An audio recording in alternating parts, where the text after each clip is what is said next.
Fayyaa akkam jirtu daawwattootaa fi hordoftoota Gumii Boko miidiyaa keessummaa lamaan qabadhee dhiyaadhee jira. Keessummaan kiyyas Dr. Roobaa Gimbeetii fi obbo Adoolaa Baanataatiif Dr. Roobaa Gimbeetiif obbo Adoolaa Baanataa waliin haala barreeffama Abiy Ahmed kalee barreesse irratti ximqata ayyaana xumuphaa laalchisuudhaanii fi akkasumas Oromoo Amaaraa jedhanii bilxiginnaan naannoo Oromiyaa gara Amaaraatti deemanii fi filannoo marsaa jaffaa kanarratti marii gabaabduu isaa waliin goona jennee abdannaa dhihaadhaa weelluu kanaan booda walitti dachaanaa dhihaadhaa laayikii sheerii gochuun dagatina Gumii Boko miidiyaa keessanii jajjabeeffadhaa isiniin jedha kan qopheesse isinii dhiyeessummoo ana Shannaafi Goljaati ulfaadhaa wayyamaa.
jirachuun itti mul'atu hiyyeessi garaa kutatee bishaan raafuutu gabbisa Oromoo yoo waliin kahee adabbii hin godaansisa tiqimmaa natti yoo dhuftee ulaagaa maalin callisu jaboosaa lafa kaawwanee afaan gaaluuf hin dubbisu nyaate moo dhugeetti tola namni biyya saafalmatu buusaa dabarse kennaa qananiin isa nawwatu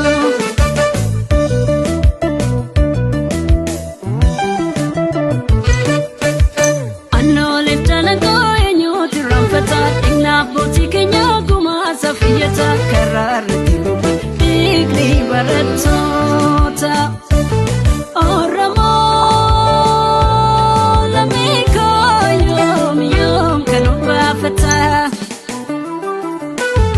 Oromoo mafayana gana mafawake na mademe infalmo tuwa ngasa tifata nyapa firadowa Oromoo lamiko fidi biya kifdawa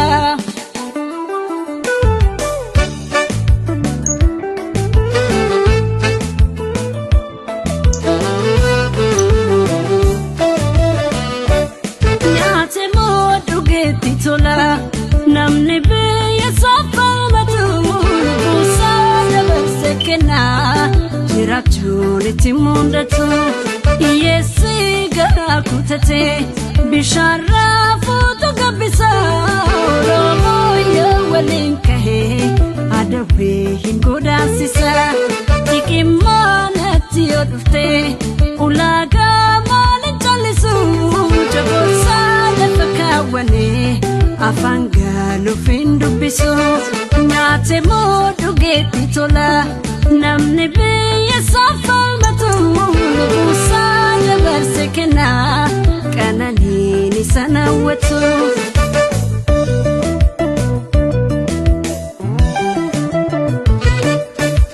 harjaatu naftanyaaf maxxaanne tukufaa tokkummaan Oromoo jabaatitti fufaa yeroo na jiraatu fuuldurri nuufiifa Oromoo lammiikoo mudii waawayee tofaa harjaatu naftanyaaf maxxaanne tukufaa tokkummaan Oromoo jabaatitti fufaa yeroo na jiraatu fuuldurri nuufiifa Oromoo lammiikoo mudii waawayee tofaa annooleef jalagoo eenyuuti ranfataa dhinnaabbootii keenya gumaa safiyyata karaa irratti lubu dhiigni barattoota Oromoo lammiikoo yoom kan obaafataa Oromoo mafayana gana mafawake na mademe infalmo tuwa ngasa tifata nyapa firadowa Oromoo lamiko fidi biya kifdawa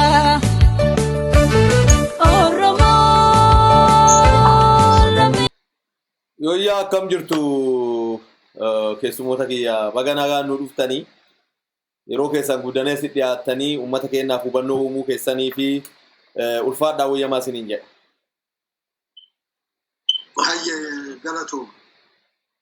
Ayyee gara sududumaan gara gaaffiitti deemaa ayyaana cuuphaa biyya Itoophiyaa ilaalchisuudhaan muummeen ministeera Itoophiyaa Abiy Ahmed barreeffama tokko barreessee ture. Barreeffama isaa kana yoo argitanii jiraattan jedhee inni abdadhaa. An akka fi argetti barreeffamni suni akka labiyyi suni akka Yesuus Kiristoos dhaloota Yesuus Kiristoosiitiin Yesuus Kiristoos akka dhalatu himamaa ture. Wanni feetele dhuftu dhaloota Yesuus Kiristoos akka dhaabachiisuu hin dandeenye amma Itoophiyaa inni jaaruuf deemu suni wanni kamuu akka dhaabachiisuu hin dandeenye waan ibsu fakkeessee Itoophiyaa inni barreesse sun akka fi ilaaletti Itoophiyaa waaqeffataa hin qabne, Itoophiyaa amantaa biraa hin qabne, Itoophiyaa amantaa Ortodoksiitii fi warra Ortodoksii kana callaa qabdu fakkeessee barreessee jira. Akka fi argetti yennaa waan kana laaltan akkamitti hubattan mee Alishaa sirraa jalqaba roobaan ijoollee waan ta'eef. Ayye ulfaadhu wayyame galatoome.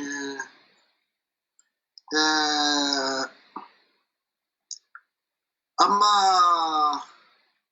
hojii manaa ta'a yeroo hundayyee biltsiginnaa yookaan nafxanyaan guyyaa guyyaadhaan carraa yookaan ayyaana waan ta'e waan biyya san keessatti dhufeen hojii manaa isaan nuu kennan kana bifuma gaggabaaba'an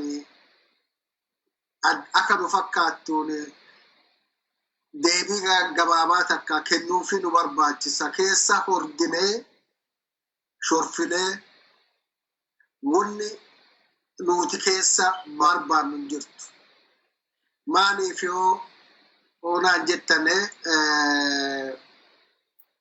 yeroo hedduu hundi keenyallee waan kanarra dubbinneerraa Abiyyi nama Oromoo yookaan bakka bu'ee muti.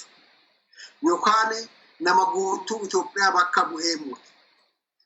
Abiyyi karoora mataa isaa qaba. Lafaa ka'eetii muti barruu kana ka barreesse. Amma nami Abiyyi bara aangoo dhufe kana Itoophiyaa tana yookaan beektaa akkuma manni jedhu kana jee akka amma anama waa amantii kanallee guddoo hubannaa waan kanallee hordofii waan kanallee guddoo barruu qabnee fi takaraa fi keessa dhaladhee san malee amantii ta'amma kiristaanaa ta'amma islaamaa tanaan guddoo waan keessa beekulle hin qabu. Haa taatuuti gubbaa akka dhaggutti inni ammayyee akka beektaayyee Yesuus Kiristoosiif godhicha waa ifi fakkeessichaa fi bar fakkaata.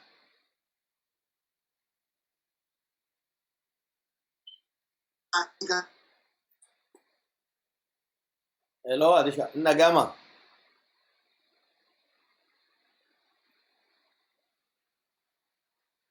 Okay. Doctor, may internet is pure network connection jedhaa jira. Mee gara keetii fida hagani naa deebi'ee dhufutti. Doctor, mee barreeffama isaa kana keessatti waa'ee amantaa tokko hamma ol kaasee amantaa kan gatee saba tokko saba ifiin amantaa sanii ofii amantaan kun kiyyaa biyyi tun amantaa kanaati biyyi tunuu akkana ta'uu qabdi jedhuuti waan isaanii callaa barreeffama san keessa lafa kaa'ee jira namni kun. Garuu biyya san keessa saboota gara 80 wayiiti jira. Ati akkamiin ilaalte barreeffama san Dooktar innaa dubbistu? Dura hedduu galatoomi carraa kana naa kennitee wantoota hagaa fi takka yaadaatti asirratti mari'annuuf kaasne irratti yaada gama kiyyaa kennadhuu fi naaf feeruu keetiif hedduu galatoomi. Egaa mata dureen kaaste mata duree bal'aa fi mata duree akkasumas eeggannoon irratti yaada kennamuun barbaachisummaan jennaan dhimmooti dhageessame. Dhaga'ama deemme. Dhimmooti amantaa waliin wal qabatan siyaasaa irratti adda baasanii yoo ilaalin dhimmooti amantaa waliin wal qabatan walitti hidheenna hawaasummaa keessatti gaheen amantaa qabdu sirriitti of eeggannoo yoo inni ilaalin hiika gara biraatti kennatee gara biraatti qisaasaman ta'eef hawaasa lammii yookaan biyya yookaan naannoo tokko wanti godhuu mala waan ta'eef isa ergaawwan achi keessatti Abiyyi dabarfachuu barbaade maan waan jedhu I think xiqqoo baqassan ilaalis barbaachisaa fakkaatti. Dura dursoo kanarratti osoo yaadan kennine warra hordoftoota amantaa kiristaanaatiin baga guyyaa cuuphaa kana geettan jedhuu barbaada kanumaani.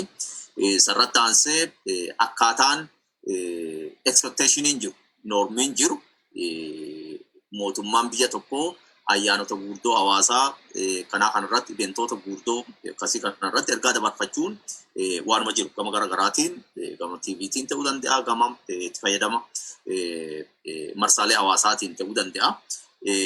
So kabiyyi kana bifa kanaan akka nuti ilaalluuf maanti sababa ta'e waan jedhu ilaalis barbaachisa. Ergaa san dabarsuun isaa badii qaba amantaa jedhu hin qabu. Ergaa san keessatti maan dabarfachuu barbaade? Political interpretationiin achi keessatti wantoota tuttuqaman haala qabatamaa amma siyaasa biyya sanii keessa jirtuun maaniif keessatti hammata waan jedhan keessaa fuudhanii ilaalis barbaachisaa natti fakkaata. Egaa xaala'icha yoo baqasnee ilaalle tikaatarraatii kaasee rakkoowwan biyya kanaatiif waan sababa ta'an abdii jiran rakkoolee kanaa kana hiikii isaaf immoo karaan deemamee fi wanti akka gartee fakkeenyaa fi du'a gara jiruutti jijjiiruun abdii kutannaa gara abdii qorannaatti jijjiiruuf kutannoo mootummaan qabu akkasuma gaduma deemee dhumarratti immoo jidduu keessatti immoo guddina misoomaa fi dagaagina addunyaan tun gama dimokiraasii dabalatee addunyaan tun ittiin deemaa jirtu wanti godhee xumurarratti faca'insa dhukkuba koronaa kanaa fi of eeggannoo taasifamuu qabu fi dhaamsa waan akkasiitiin goolabaa jechuudha. So achi keessatti akkaataan qabiyyeen barreeffama sanii waliigalatti yoo ilaaltu amma fakkeenya biyyoota Arabaa keessatti majoritii yookaan immoo Islamic State biyyoota qaban keessatti amantaa waliin wal qabsiistee waan feetee biyyittiin biyya amantaa tokko qabdu waan ta'eef hiikaa biraan qabaata. So akkaataa inni dhaloota Yesuus Kiristoos itti eegamaa ture. Eegi dhalatee hagatti cuuphamuut eegi cuuphameen duuba fayyinni nagee inni biyya lafa tanaatiif fide achi keessatti wanti godha. More of spiritual wanniif keessaa qaba. Ergaa jettuuf keessaa qaba. Ergaa jettu qofaa moti akka sibketii yookaan lallaba barbaachisummaa Yesuus Kiristoo roobaan akka nama amantaa kiristaanaa qabu tokkotti naaf waan ta'e yoo ta'e rakkoo qabaachuu danda'a. Biyya akka Itoophiyaa sababa fallammiin aadaa fi amantaan hedduun keessa jirtuuf immoo achi keessaa yoo fuudhan yoo piik goote tokkii tokko akkaataan itti Yesuus faarseef itti lallabee fi akka nama amantaa san particular eventii kanaaf wanni san dabarsee adoonteen innis amantaa mataa isaa qaba.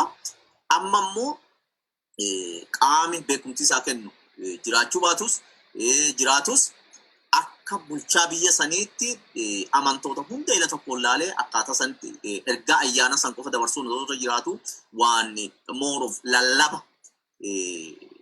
waan achi keessatti reflect godhe fakkaata. Kun immoo ammaa tanatti keessattuu siyaasa gama kaabaatiin jiru kanaa fi siyaasa giddu galeessaa yookaan immoo kutaalee biyyittii bira keessa jiruu fi wal morkii amantaa tokko xiqqeessanii amantaa tokko guddisuu afaan tokko guddisanii afaan tokko ol qabuu injifannoon kun kiyyaa kun keetii moti jedhanii seenaa kana biyyittiin kana dura qadduu walii wal qabsiisanii deemee immoo gara warra dhagartee leellistoota Itoophiyaa Kiristaan Daseetnaati. Warra jedhu sanii fi warra waan san faallessuuf warra waan san jedhuuf hiikaaf kamii qabaatti warra waan san faallessuuf immoo waan akkamiif keessa qabdi waan jedhu if keessatti hammata waan ta'eef xiqqoo ergaan isaa bagatti singee ayyaana gaarii ayyaana kana yoo kabajjan achi keessatti tuqeera fakkeenyaaf namoota sababa garaagaraatiin saboota rakkoo keessa jiran gargaaruuf ifitti hammachuun waan jedhurra waan dabre political interpretation keessaa qaba. Ergaan isaa immoo akkasitti yoo hiikamu ta'e namoota biraa hedduu keessatti hiikamus danda'a.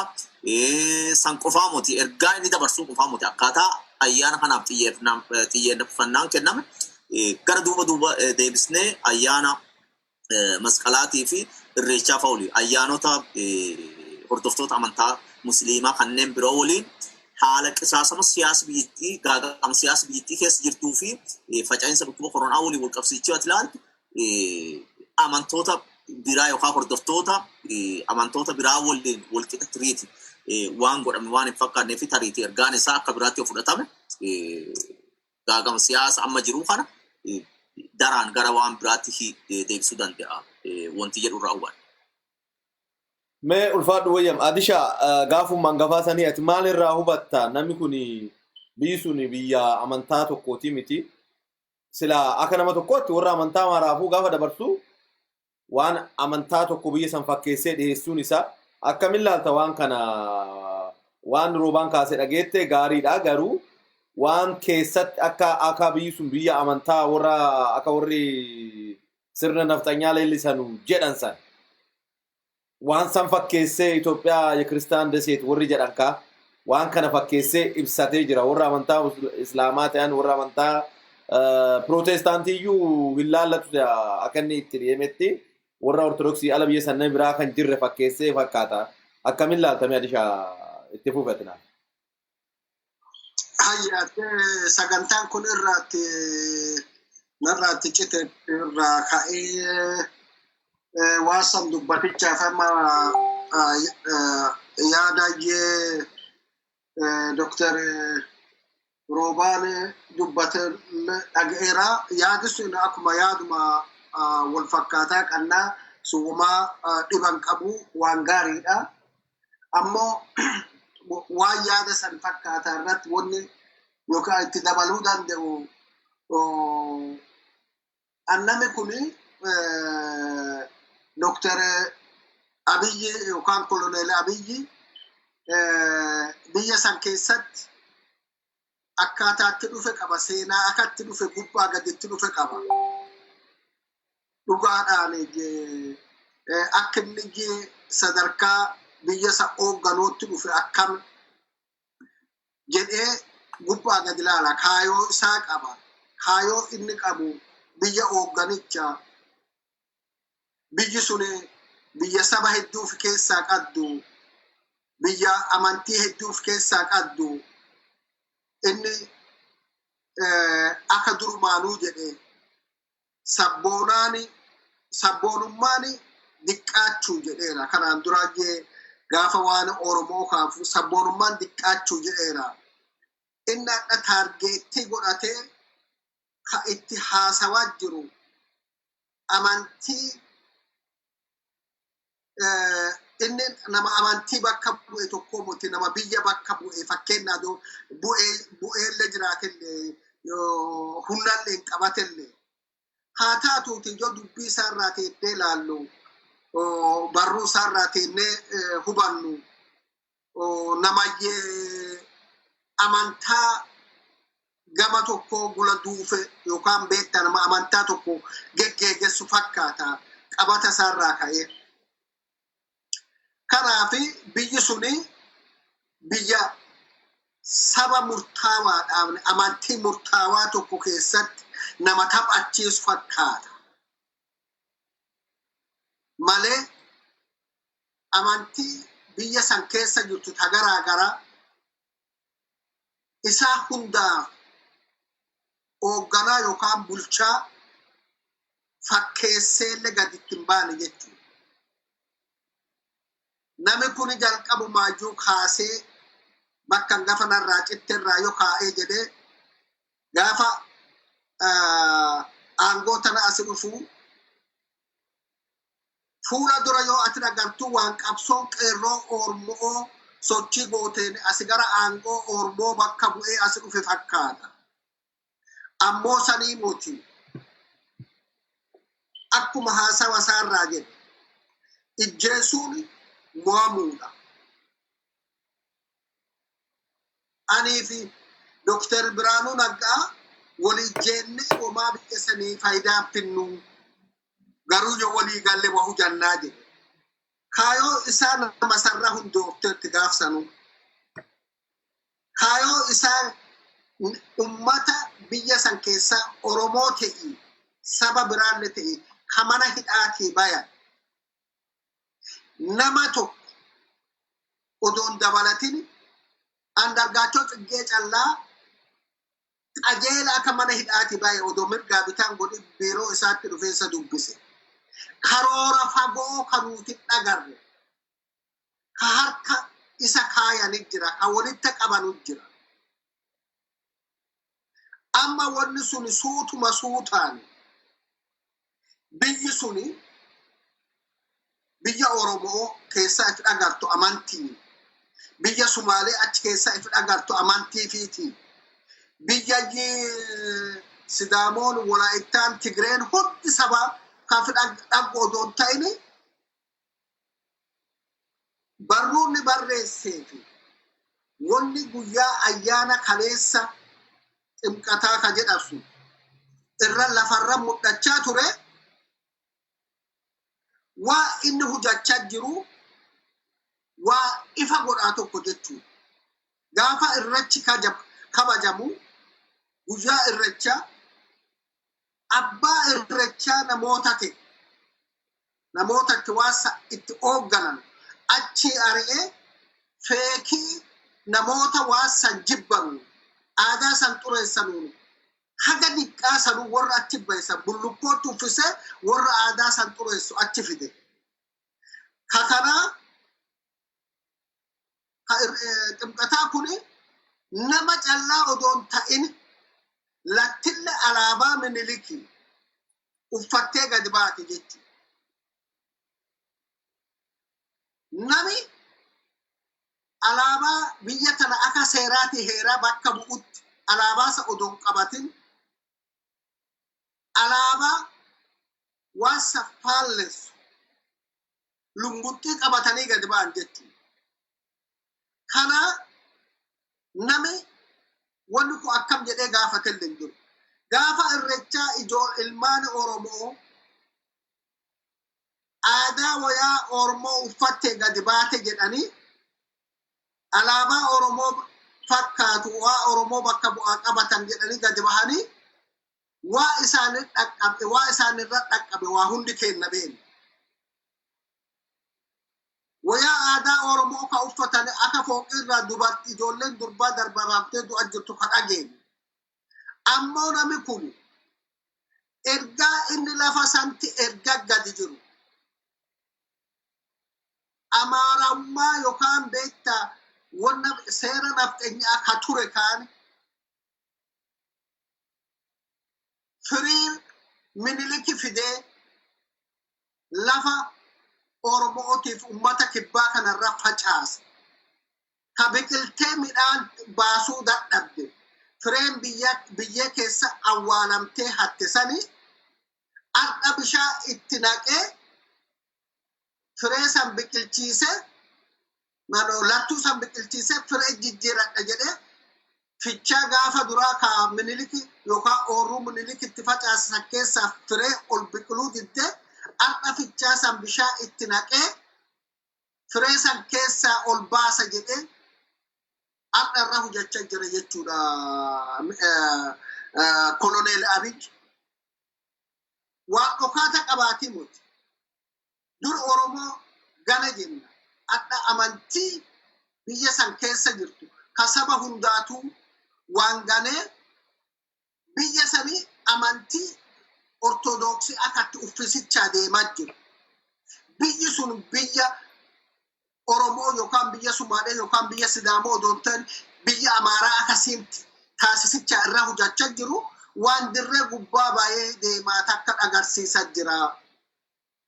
Nutti mee isii maal nu godhaarte jennee isarraa waa eeganna malee inni akka waan hojjetichaa fi halkan tokkollee yaadeen beenne gochaa isaarraa arguu danda'a jedha Ashannaafi. Ulfaadhu wayyami Adisha. Doktor asirra waan dabalatu qabdaame wanni naa hafe jettu irratti.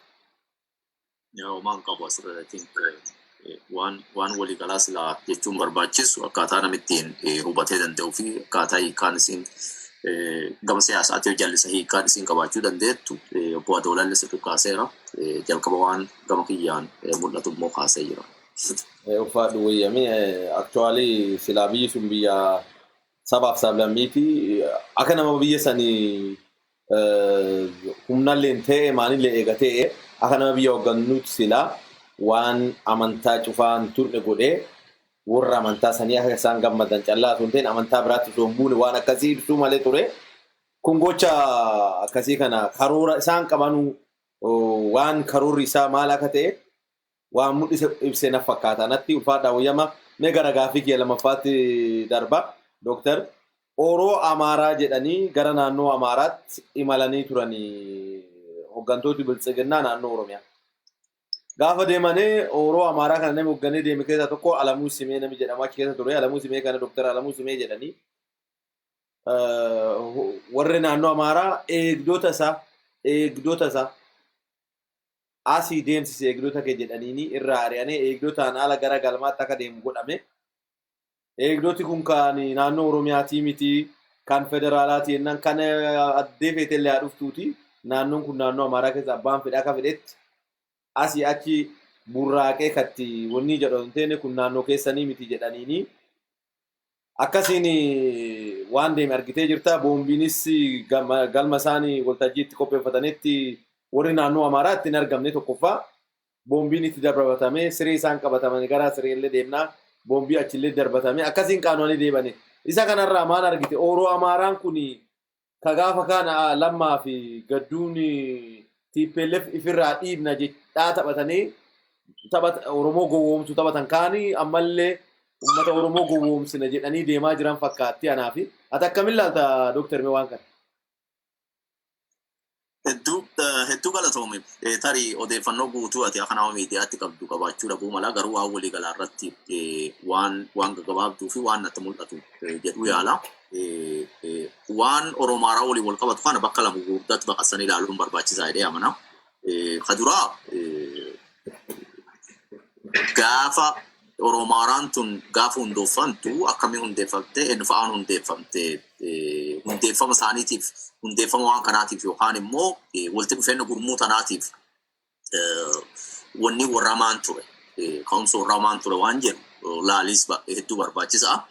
Akkuma beekamu bara as buloo fincile ka'ee fincila san alaa keessaan humni bifa garaagaraatiin qooda keessa fudhate gama tokkochi gama fedhiin uummataa itti hawwatti duuffisuun eegallaan I think humni jijjiiramaa gara fuula duraa bahe kun abbummaa waan kana fitta fudhatee achuma warra dhihaade keessaati akka bahu taasifamee jira. Humni sun dhugaa dubbachuuf haga gaafatti warra OPDO haga gaafatti gara ODP'tti guddatanuutti warri BADNii gara ADP'tti haga gaafa guddatanuutti fedhii fi miira uummata dhageeffatuu fi uummata waan uummati jedhuun qajeelfamuuf keessaa qaba ture. Ka'umsa waan saniin fakkaata.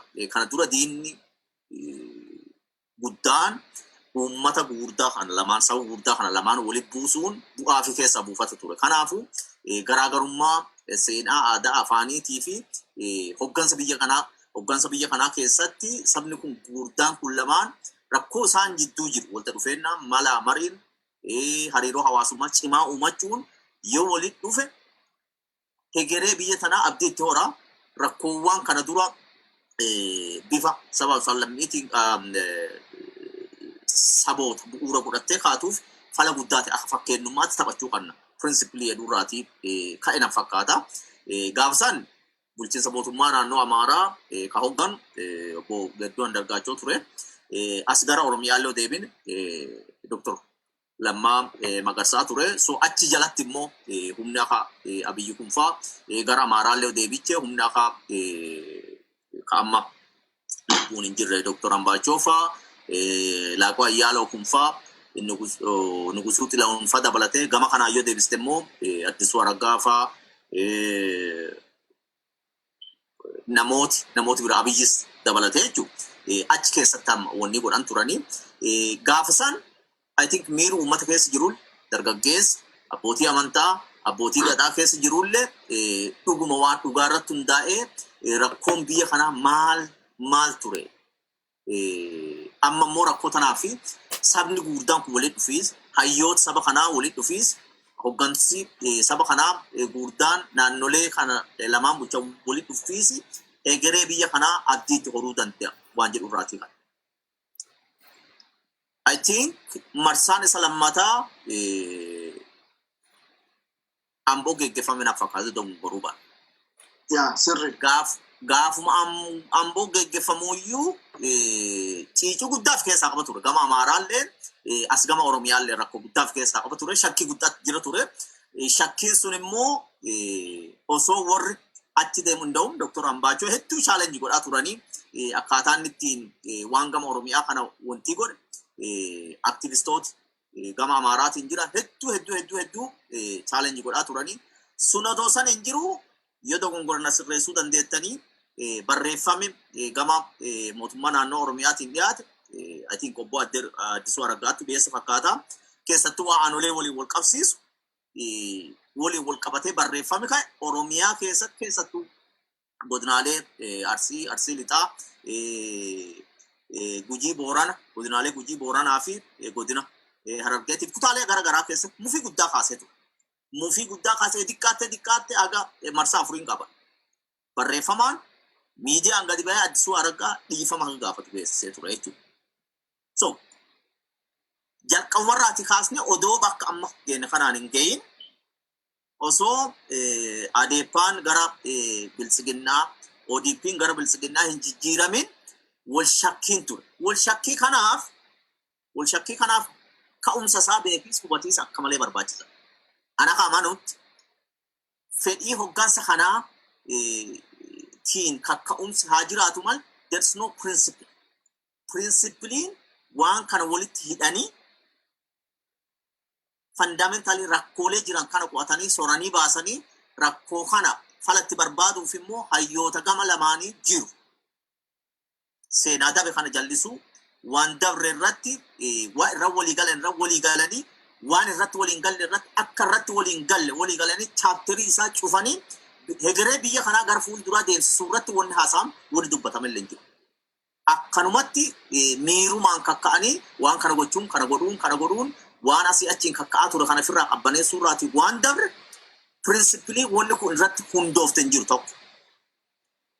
Eega warri gara OBDO'n gara adeepaa jijjiirante ODP jijjiirante ODP'n gaafa saffisa bidda saafaatiin gara bilisiginnaa jijjiiramu kadura Oromaaraa miti Oromumarraa yuuti.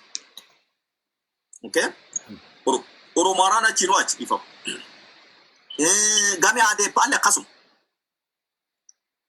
Warra gama adeepaarraati gara bilisiginnaa cite kana wanni godhiisaaf hin ta'u Noorz Ameerikaatti na fakkaata walga'iin waanni kun lakkisaa homaa muti harka keenya jirti nutti wanni godhata nutti akkasiin barbaadu wanni godhata እንደውም ባይሎፋ ከፊት ለፊት ያለው አረፋኑ ኢመኑን ሀጋ jedhan dirasii deeman. Kennallee as deebi'ee hoggansa sadarkaan jiru ta'e hayyoota ta'e no wanni kun harka keenya jirti nutti akka sirna gadaatti akka ifi barbaannutti bocachuu deema. Okay? Jedha namoota amansiisuuf gara fideeffachuu eegala. Namuu gama isaan dagateen waan itti fakkaateen sobuu eegala. Okay? Yoo silaa pirinsipiliin jiraate, yoo silaa bu'uurri wanni kun irratti hundoofte jiraate, isarra dhaabbattee afaan gama lamaaniinuu namni kamuu dhaga'uun hayyoota lamaan bakka lamaanii qabdee wanni godhuu dandeenya. Bilisiginnaa akka bilisiginnaatti paartii biyyoolessa. Okay? Paartii biyyoolessa biyyaati. Bilisiginnaa Amaaraa Adaamaa dhufee walga'ii geggeeffatuuf bilisiginnaan Oromiyaa akka addaatti akka nama qooda fudhattootaaf itti ilaalu akka qaama fi itti ilaaluun irra jiraatu ture. Kaayoon jara kana walitti hidhe. Imaammati jara kanatti walitti hidhe sirriitti tarraa'ee lafa keeyamee namni kun hundi qaamni sadarkaan jiru hundi irratti mari'atamee waan gargee waan hin teeneef waan rarra'ee hafeef akkanumatti abdii qilleensaa walitti hidhame waan ta'eef ka Oromaaraa Amboo du'e. Okay? Ka awwaalame immoo gaafa ODP'n gara bilisiginnaa ceetu adeepaan gara bilisiginnaa ceetu jechuudha. So amma maaltu ta'e? Amma wanni baahir daarii ta'e jenneen dhageenyu kun I think hoggansa mootummaa naannoo Oromiyaatii fi deeggartoota isaanii keessattuu qabsaa'ota buleeyyii namoota akka Leencoo Lata'aafaa yoo dogongoruu baadhe Dr. Bilaanuu Leenjisoollee keessa jira. Namoota akkanaa gurmuu namoota akkanaa ka mootummaa kana positively wanni ta'uu qaba. jettee yaadutti walta qabamee aangawoota mootummaa naannoo if dura keettee gara siyaasaa fakkaata. Wanni guddaan akkuma reefu jenne yaada durii wanni gimbaaritu. Amma biltsiginnaan wanni paartii biyyoolessaatiif hin jedhee jira. Warri Finfinnee ka'ee gurmuun biraa Adaamaatti dabalamtee bakka biraallee itti daddabalatamanii gara Adaamaa deeman silaa hagatti kaayoon isaanii waan biltsiginnaaf keessaa qabaatu keessummaa ta'uun irra jiraatu ture. Warri Amaaraa achi keessatti hirmaachuu dhabuun immoo waan biraati. Kun waan biraa waan gurguddaa nutti himu qaba. Akka fakkeenyaatti waan san ka'eef achiin barreeffama wayii kaanami ministeerri galiiwwanii amma nami itti aanaa pirezidaantii mootummaa naannoo Amaaraa duraan ture Laaqoo Ayyaalew dhiyeesse fi atiin guyyaa kana miidiyaa hawaasaa irra deemaa oole yoo laalle itti bahe waan kana egereen paartii badhaadhinne yookaan biltsiginnaa jedhanu kun maa if keessaa qabata maantu keessaa mul'ata waan jedhu waan kana dura bifa garaagaraatiin gungumamaa bahe warri Amaaraa kun akkamitti laala ka jedhuu fi atiin hirmaachuu dhabuu isaaniiti yoo hirmaachuu baatanillee jechuudha. Hirmaachuu baatanin yookaan immoo warra san keessummeessuu fi eegumsa nagaa isaanii taasisuu baachuu keessatti barreeffamni nama ministeera galiiwwanii sun deebii guddaa of keessaa waan qabuu fi I think jalqabu waan kaayoo irratti hundaa'e waan hin ta'ee fi bakka fedhetti akka fedhe yoo ta'e hedduu waan nama raajuu qabu siin jedha. Mee asirra gaaffii tokko si gaafataara dooktar. Biltsiginnaan tokko jira. Biltsiginnaa naannoo Oromiyaa jedhani waan Oromoo irraa fi gaaffiin itti kaate gadi qabuu fi biltsiginnaa naannoo Oromiyaa biltsiginnaa naannoo Amaaraa jedhan malee biltsiginnaan tokkochumaa miti biltsiginnaan eessa biltsiginnaa naannoo Oromiyaan jira. Duri Oppiidoo naannoo Oromiyaa jedhanii gara boordii filannoolee galmaanii boordii filannoo irraa dhufanii immoo TPLF jedhanii jira. Amma biltsiginnaan naannoo Oromiyaa hin jiru. Maaniif hoogganaan biltsiginnaa Abiy Ahmed itti aanaan Dammaqee Mokkoniniiti. Kanaanaan biltsiginnaa Oromiyaa, biltsiginnaa Amaaraa, biltsiginnaa Sumaalee waan jedhu boordiin filannoon beeku. Biltsiginnaan beekamu tokko. Akkamiin biltsiginnaa naannoo Oromiyaa, biltsiginnaa naannoo Amaaraa jenna roobishime? Look, wanti kuni biltsiginnaa kana yeroo tokko wanni paartii siyaasa biyyoolessaa jedhanii akkaataa isaa itti wanni godhani duri biltsiginnaa Itoophiyaa jedha. Gaafa gara naannolee damee biltsiginnaa damee Amaaraa, damee Beenishaangul Gumuz, damee Affaar, damee Sumaalee maani jedhan jalqabumarraati jechuudha. Egaa yoo gara duuba deebisnee laalle akkaataa hundeeffama isaatiin anammaa tana boordiin filannoo biyyoolessaa ka paartilee gara amma diiliist godhuu eegale wanni ulaagaan guutanneedhe haquu eegale kun yoo dhugumaan instituushinii ifi danda'e akkaataa heeraaf seera biyyattiin dirqamatti kenname san dhaabute paartii inni jalqabu gaaffii itti kaasuu qabu paartii badhaadhinaa paartii jedhama. Maan jennaan yoo dogongore amborirraa barachuu danda'a. Yoo quban qabaanne bor dhaga'ee haasawa amma dubbadhu kana waan amma dubbadhu kana ifi taajjabee irraa baruu danda'a. Barbaachisaa ta'inaan dhiifama gaafachuu danda'a. Aan guyyaa tokko yaa'iin paartii badhaadhinaa biyyoolessaa geggeeffamee dura taa'aaf itti aanaa filatte oduu jettu dhaga'ee hin beeku. Okay? Maaniif waan kana jedha? Oppidiyoo keessumaa diigamee jira. Diigamuusaa Oppidiyoo irraa gara ODP'n immoo diigamuusaa xaalayaa boordii filannoo biyyoolessaatti galchee diigamuusaa guututti ibsatee jira. Ka bakkaallee akkuma san warra kamti hin galchine guutuu odeeffannoo hin qabu. Garuu ka Oromiyaa sirrii beeka. Adeemsa kana guutatee jira. Erga adeemsa kana guutate badhaadhinni akka paartii tokkootti deebisee hundeeffamaa jechuudha. Akka paartii haaraatti. Maan jennaan dur akkuma reefu jenne gimbaarii addaa amma paartii guutuu biyyoolessaatti warra kana dur aggaarii turan yookaan immoo akka dagartee cina'anii itti mamaxxanan sun sagalee guutummaa qabatanii achi keessatti sadarkaa hoggansa kamirrattuu filuuf mirga guutuu qabu jechuudha. Akka paartiilee arfan kanaan dura adda dimokiraataa warraaqsota wanni jennu sanii miti. Itoophiyaa jennu sanii. Jennu sanii miti. Okay? So, kana wadaan keenaan. Mee Dooktar Ammal biltsiginnaa naannoo Amaaraa nama naannoo Amaaraa tokko fuunee yoo Oromiyaa bulchiinneen biltsiginnaa dhaaba tokko jira paartii tokko keessaayyuu mirga qabaami biltsiginnaa keessaa amma fuudhee namicha pirezidaantii naannoo Amaaraa tokko naannoo Oromiyaa pirezidaantii gochuu ni danda'a biltsiginnaa waan ta'eef. Maaliif biltsiginnaa naannoo Amaaraa waan jedhu hin jiru gaa. Biltsiginnaa naannoo Oromiyaa waan jedhu hin jiru beektaa filannoo keessa. Uummatatti kajiru dameedha. Biltsiginnaan paartii biyyoolessaa ta'e kan bulchiinsa mootummaa naannoleetti akka dameetti akka fakkeenyaaf baankii daldala Itoophiyaa fudhadha.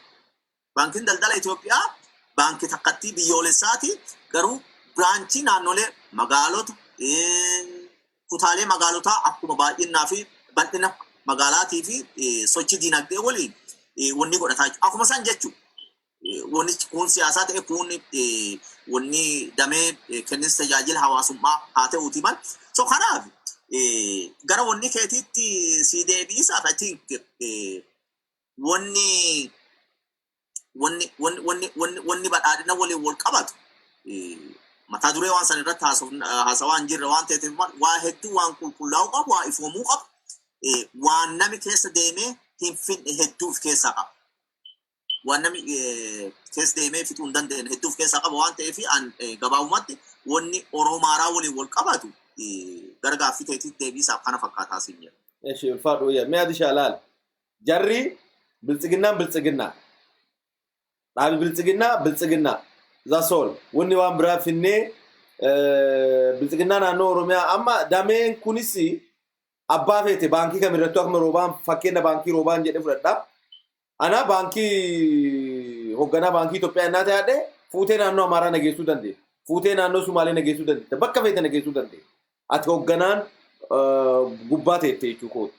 Amma biltsiginnaa naannoo Amaaraa fuudhanee Oromiyaa akka bulchu ka Oromiyaa Amaaraa bulchuu godhuu danda'ani. Maaliif Oroo Amaaraa jedhanii deemuun kun maaliif barbaachise? Akkamiin laalte qaanii isaanirra ga'e kaname? Adi Shaafii. Dubbii amma akka gara dhumaayyee akka gaaffii gootee na gaafatte kana yoo akka tasaa duuba anfachuu fedha yoo akka tasaa jedhee irra tarellee na qaabsisi na gaafadhu. Ani gaaffii ta hadhura guddaa taanti si deebi'aayyee yaamallee hin danda'u Oromaaraa jedhan jedhisi Oromaaraa akkasuma mutu. Akkasii jedhanii. Oromaaraa sani hawaasarra diqqoo hojii ani amma waan jira dhuguma jedha yoo waasan irra jedhe Dr. Roobaan akka gaarii waan jedhu mali jedhameera waan amma irratti san deddeebi'uun qabu. Yoo wanni irraa dhidhatte wanni irraa hattee jiraattu taate itti gumaachuu callaa itti erbuu duubaallee duubumaa wanti erbaa jedheeti. Amma wanni jalqaba anaaf wanni jedhu isi abaa'oon yookaan TPLF abaa'oon akka rakkoo uummata Oromoo irraa kaatee dhaabataatee roorroo biyya sanii Oromoo irraa kaate. TPLF irraa kaate. Isi Oromaaraan tuni jalqaba maanii hundee isi maaniif kaatee gaaffiin jettu addeessan diqqoo watti dabalachuu barbaada. Maali eessa maalti si uume maaliif kaate? Oromaaraan tun. Oromaaraani TPLF wayyaaneen saba gugurdaa lamaan kana jidduutti garaagarummaa isaanii uumtee gara kana deebitee gara sayyoo deebitu o'isichaani akka sabooti kun walitti bu'an godhaa jidduu tana keessatti ifi kunuunsitee ifi gabbisaa siyaasaa fi guddifachaa turte jechuudha. Yoo akka kanaa wayyaanee itti fufte akka injifachuu hin dandeenye marroo arganee fi tagara Amaaraa jirtul tagara Oromoo jirtul malli maan jedhanii wayyaanee injifatichaa malli maan jedhanii walitti haasawan jechuudha.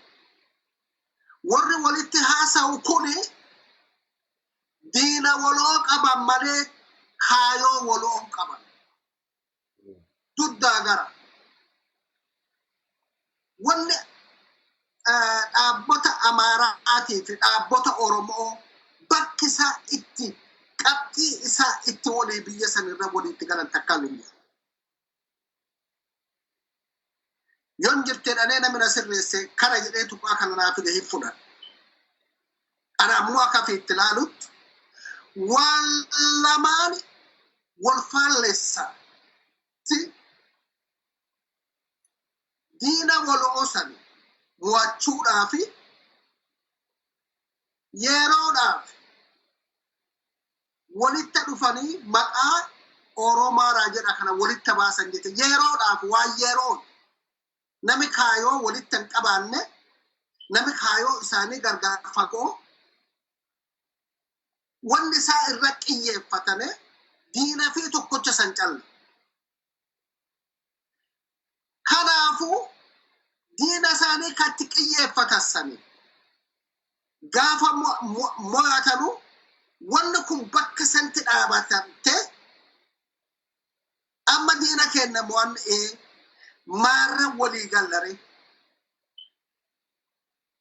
wanni ati gadi dhiittu biyya takkatti keessatti wanni ideensaa haasaa fixan wanni itti waliitti gallu diina kenna moone jedhanii gaafasa irra hojjetamuu mala. Gaafasa irraani warrooti bilchana siyaasaa qabanu irraan kuruphatanii tarane. Achi dhaabatte beekta wanni silaa achi duute bakka santi duute eega wayyaanee mo'atamte asi wanni Oromaaraa achiin duuba lubbuu qabdu. Lubbuu silaa katti godhuu malanii warra gaasanii yeroodhaaf walii gallaa mo'annaan duuba waan irra walii gallutti mar'anna jedhe santi achirra lubbuutti horuu malan. Lubbuutti horree lubbuutaa ijjeessanii namuu advaanteejii fi dammaqaa fi shawwadaa beekta hanna siyaasaa cubbuu lafa san keessatti soba biyya san keessatti biyya san itti ijaaraa turan cubbuu biyya san ittiin dalagaa turan warri cubbuu dalaguuf sobatti beeku biyya san keessatti olaantummaa dhaggatee keessaa ol ba'e jechuudha. Wanni kun akka kanaan deemtee abbaa waan kana hundeesse Dr. Lammaa Magarsaatii fi Andargaachoo Degguu isa suni abasi sanii jechuun hin jiranu. Gadduu Andargaachoo jechuudha. Degguu Andargaachoo sanii fi Dr. Lammaa Magarsaan hin jiranu. Nami waan kana silaa yaada kana buqqee wanni abbaan turti nami waan kana silaa kaayesse isaan nu geette irra hojjetanne jedhanii bakka santi dhaabatamte laalcha siyaasaatiin harka jalaan ta'e gubbaan ta'e asirratti walitti yoo haasaanii akka wal dabsabtuun takka dhuftu ragane abbaa shawwada siyaasaa bakka santi hin taane. Amma deemtee wanni suni saatii ammaa kanatti waa akka barasanii amma laga tokko ce'icha riqicha tokko bu'icha barbaachisaa taatee argamte.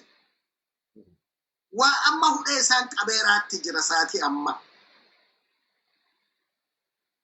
Waan biraa uumuu hin dandeenye kaaka'oo Oromaaraa san waa irraa hundaawanii wanna san gaafas ittiin milkaawanii adhammoo bakkuma santi deebi'anii waa saffakkeessa uumanii warra wadhiitee kaayoon gargar baattee wal ciree wal nyaataa laalcha siyaasaatiin ta'e qaamaan ta'e walirra bobba'eeru kaane waa san dagachiisaa waan kana fakkaata waan kana qabatanii abbaa malee sanuu abbaa malee abbaa hadhuraatii muti nama waan kanaan hin mi'oomne qabatanii gadi dhufan jechuudha. Gaafa duraa lemmaa waan kana qabatee abbaay qaxxaamuree aramaayyii qaanaa haiqeerra turte sanii hi aramna jedhanii waan kana qaxxaamurree dhumne jedhanii waan kana dhufan har'a fakkii waan dabare waan guyyaa irraa expaardii ta'e waan san kaasanii lubbuutti horichaa wadhaanan jechuu abbaa malee. Kanaaf wanni bilti badaaje Oro Amaaraa kun anaa fi waan guyyaa itti taane. Ammoo adoolessa kana keessa deemu waan takka dhalge. Akka beektaa nama siyaasaa gowwaa tokkootti. Jaarrolee dhaaba Oromoo kana dhaabdee gatii guddootti kaffalanii qabsoo Oromoo kana umurii isaanii itti fixatanii ka'adhaa Oromoon akka muuzeemii yookaan akka laayibraarii tokkotti waan Oromoo seenaa Oromoo kana irratti waan qabsoo Oromoo kana ilaallatan kana gatii dhabsiisichaaf waan gatii qabne waan du'e kana keessa itti naqanii jibba beektaa akka namni Oromoo kun jara tana jibba waan godhamaa takka jira jedhee kanallee ilaalaa jira. Wanni jaarrolee kana guuranii leencoo lataa ta'ii galaasaa dilboo ta'ii diimaa roogoo ta'ii namoota kana guuranii waan kana jedhamu haga namoota ulfin Oromoon qabsoo isaan godhaa turaniif gatii isaanii kennanii adda odoo biyya qabaanne warra sooromaaf kabajamaa lafa eebbaatti lafa maaliitti lafa seenaatti itti yaamatanii irraa qoratanu gati isaan diqqeessisiisichaaf waan du'e kana keessatti akka borcamanii ari'amanii waa amma isaanirra raawwatan kana wanni kun irra raawwatamtuuf ummata Oromoo akka isaan tufu waan godhame jedheellee yaada. Achi keessa nama akka soogidda siyaasaa akkamii jedha sagaagalummaa taphachaa jiru Dr. Biraanuu Leenjisoo. Dr. Biraanuu Leenjisoo hundi kennaan beekna bakka inni ture. Waan inni bara qabsoo qeerroon firiinsitu Jawwaar fa wajjin golachaa ture. Achirra dabare. Eega waan biyya san tigale.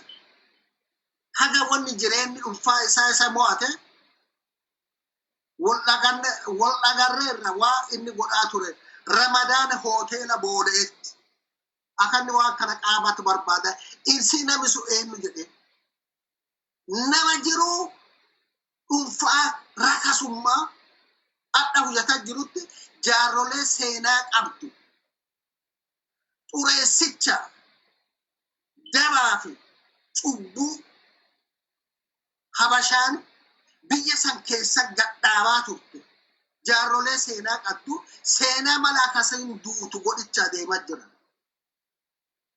Cubbuu yoo eessa deemta gara na ergan yoo bakka si ergan nama ta erga san dhabde hoo abbaa na ergedee jedhani. Kanaafi wanni amma Oroo Amaaraa jedhamu kuni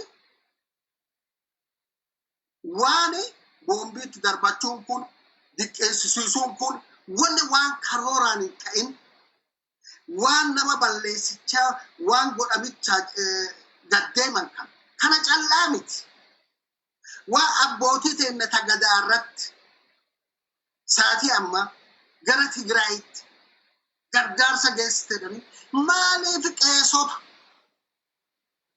Tigraay Amaartitu wanni ittiin beekamtu abbootii kabajabbaa gadaati muti qeesii gugurdaa warra gugurdaa wa amantii kiristaanaa ortodoksii kana warra saniin kabaja kennanii warra saniin ma ergin warri sun yennaa ortodoksiidha waa amantii kana fi abbootii gadaa wal bira qaddee dhutte mi'a ortodoksii beekan warri noorsii wanni kana godhameef maal abbootii gadaa waan jedhamu gatii gadaasa Oromoo bira akka Oromoo waan kanarra dhuma jiru beekani. Mataa Oromoo keessa gadi xiqqeessichaaf waan godhamu. Kanaaf akka allaanitti wanni Oromoo Amaaraa kun bu'aa fiddii fi muti. Hundee karoora waa amma tuqicha tattaafadhe kana jala butee waan kanan achirratti xiyyeeffadhe ani akkana hubadha akka itti hubadhetti jedhee kana bira ta'a. Waan biltiginnaan kaattee na gaafatteef ani amma waan biltiginnaa yoo dhugaa dubbadhee jedhee jecha tokkollee dubbachuu hin barbaadu. Kun laalcha kiyya biltiginnaa akkana tasa Amaaraati ta Oromooti akkana qabdi akkana qabdi biltiginnaa abbaa handhuraa ijaaramtee fi qabdi. Biltiginnaa nafxanyaati. Nafxanyaan duuba eentu jira laalcha Amaaraatti jira. Biltiginnaa waa Amaaraati. Tulakki ta Oromoo as keessatti waan takkatti isiin haga biyya aangoo dhufe haga biltiginnaan lafa sanitti dhufte waan isiin guyyaa tokko maqaa Oromootiin yookaan waa Oromoo dalagamaa ta'a. Gad naa himaa hin jiru. Biltiginnaa Oromoo baradoo jirtu irrecha warri abbaa irrechaan ta'e warri diina irrechaa harka xuriitiin bari laga santi yaa'anii gurmuu sun balleessaa turan baajii fideedhaniini. Kanaaf awwaan biltiginnaa tana taate irratti haasa'uu hin barbaadu. Walii galatti dhibbatti kaayoo Oromummaa balleessichaaf ijaaramte marroo taatee fi akkasin marroo akka laalcha kiyya ka siyaasaa qabu marroo hubadhuu fi waan kanarra yaadalle kennuun barbaadu fixadha. Ashannaa fi yoo gaaffii qabaatte na gaafa. Ulfaadha wayyaani. Baay'ee magaaritti dhiyeessitanii. Doktor gaaffii kanarratti waan dabalattoo qabaatte daqiiqaa tokko si laadhaa sanii batanan gara gaaffii sadaffaa kiyyaa ta'aa jira gaaffii xumuraati. Waan gabaattuu qofa achirra buusee dabra. Ayyee ulfaadhu wayyaani si jarraa laata. Wanni Oromaaraa waliin wal qabatu kun waan hedduu nama yaadachiisuu dandeetti. Keessattuu gurmuun amma namoota gurmuu gara baay'ee deemtu kana keessatti hammataman yoo ilaalte adeemsa qabsoo Oromootii fi siyaasa biyya sanii keessa illee namoota buleeyyiitti achi keessa jira. Keessattuu gama qabsoo Oromootii yoo ilaalle namoota akka Leencoo Lataa fa'aa, Galaasaa fa'aa, Dr. Diimaa Nagawaa fa'aa namoota umuriilleen turtiilleen adeemsa qabsoof turtii qabsoo keessatti namoota waan hedduu dhaggee daba. Keessattuu nama amma Leencoo fi Dr. Diimaa Nagawaa gaafa biyya alaa kana jiranu paartilee warra Oromoon ta'e fakkeenyaaf akka Dr. Biraanuu Naggaa fa'aan warra akka Gimboot Sabaatii fi Arbanyootii fa'aa waliigaltee wayii uumanii turan. Gaafsan wanniin jedhaa turre lakkisa jalqaba uummatuma Oromoo paartiluma Oromoo waliin haa guddattu haa xiqqaattu haa jabaattu haa laaftu rakkoo gara Oromoo jirtu paartilee Oromoo jidduu jirtu osoo hin furatin garas deemuun bu'uurarra dhaabbatta isin dhabsiisa jedhaa nama hedduu waaqatu. Fageennan deemne wanni sun.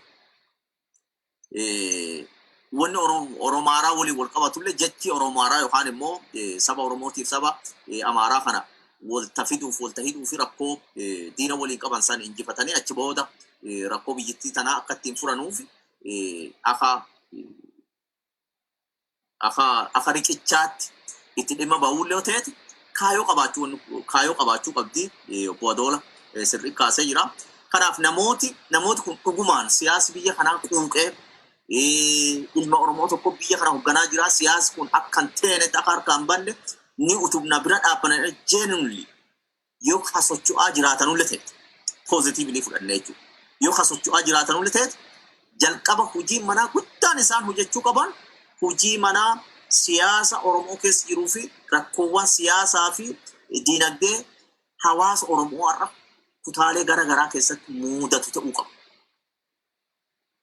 Malee bakka biraa warra nama angoora jiru kana challenge godhan dadne haga tokko fadhanne haga tokko sossobanne kaan sobne kaan sossobanne wanti goona wonni dham hundeen barcuma siyaasa biyya sanii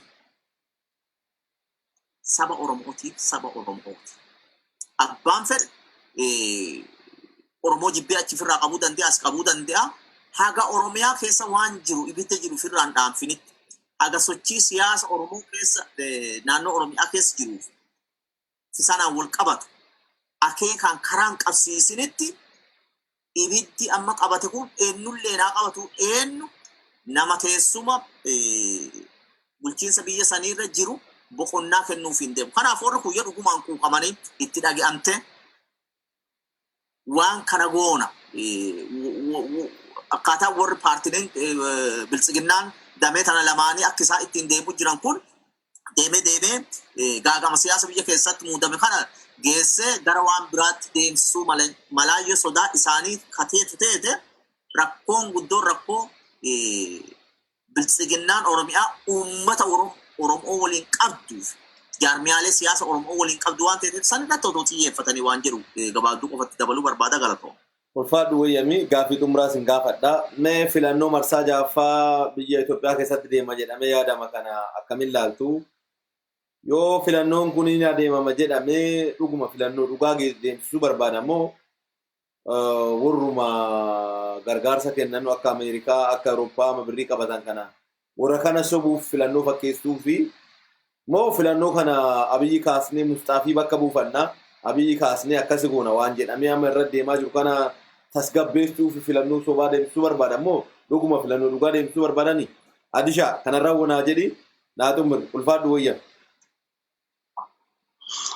Haye ulfaadhu galatoom ashannaafi amma waa baya filannoo kanarratti isin filannoo kana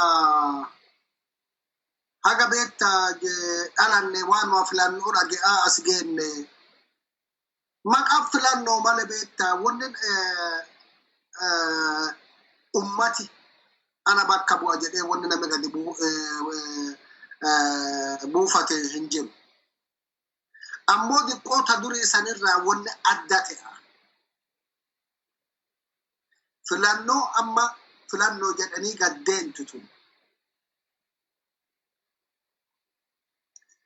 Ani yoo isaanii taate haa taatu.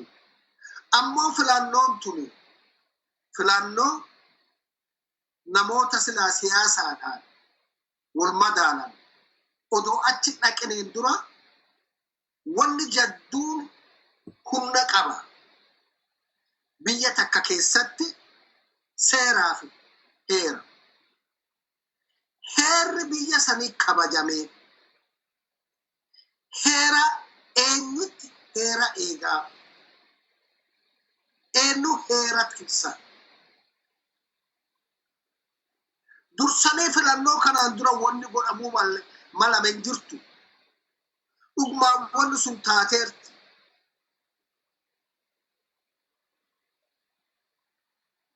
Biyya san keessatti amma mee namni tokko yoo dhufe akka dhugumaani bilqiginnaadhaani wal mormee ankuroo kaayotana qaba jedhee hin bula. Seerri jira biyya san. Kuni waan beektaa namaan burjaajessa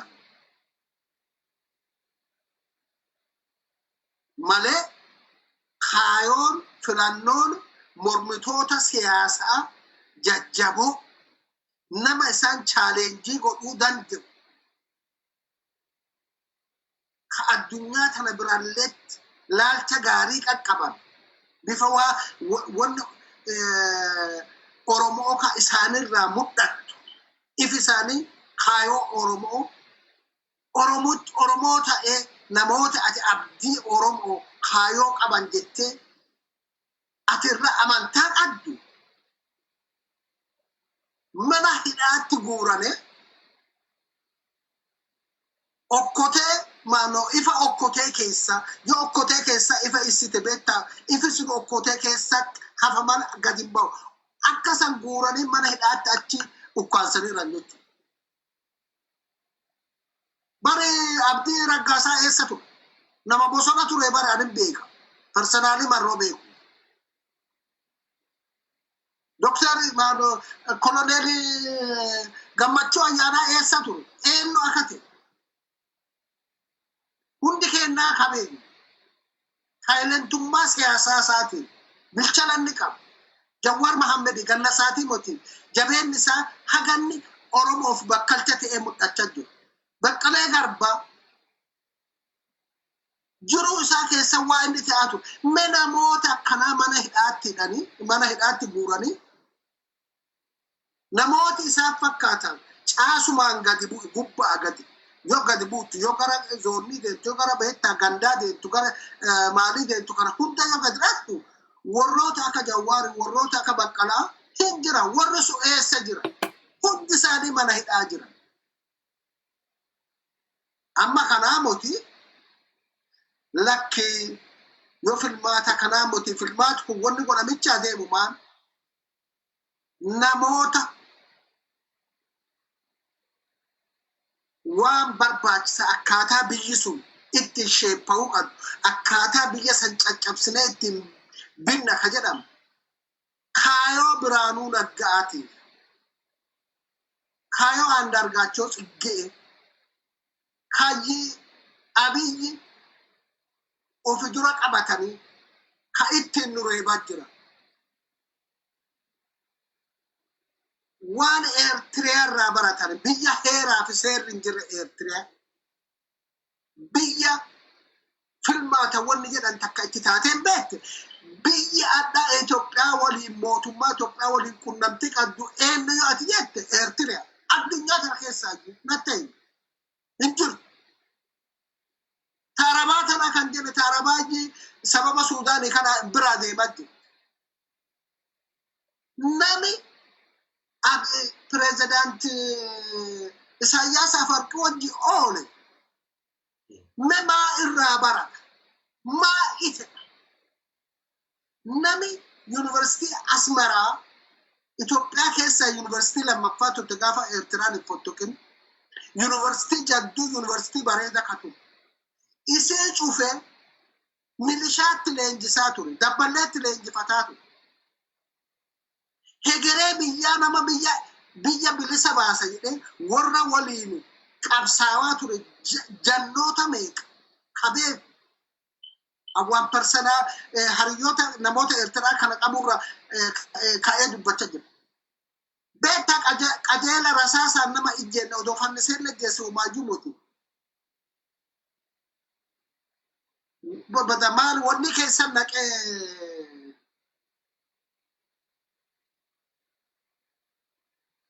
waa mama konkolaataa gara biyyaatti ergatan karo waa akkanaa kana keessa kontineerii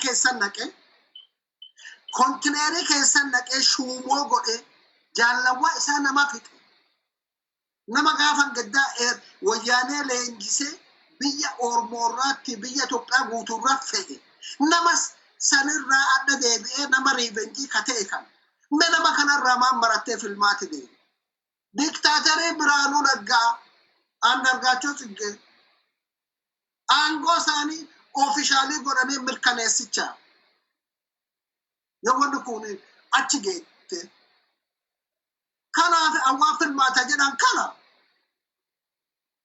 waan nami ifi burjaajessuuf hin qabu filmaati gaafa humna horan nu wanni addee filmaataatii mot addee barnootaatii mot wanni Oromoo waggaa 50 cabsee harka kennaan nu ga'ee nama nu bulchu annee lafa keenya qabeenya keenyatti dhanne humna dhabicha waa filmaataa dhiisanii namuu gara humna itti horan nutti deebii wayyaa jedhaan beektaa tiyyata siyaasaa laalcha siyaasaa illee yoo keessa buufadde dhiban qabdu. Ulfaadhu wayyame Adisha. Mee Dr. Laali nama akka Jawar obbo Abdii Raggaasaa waggaa dheeraaf deddeebi'ee akka filannoorratti hin hirmaanne dhoobuuf jecha obbo Baqqalee Garbaa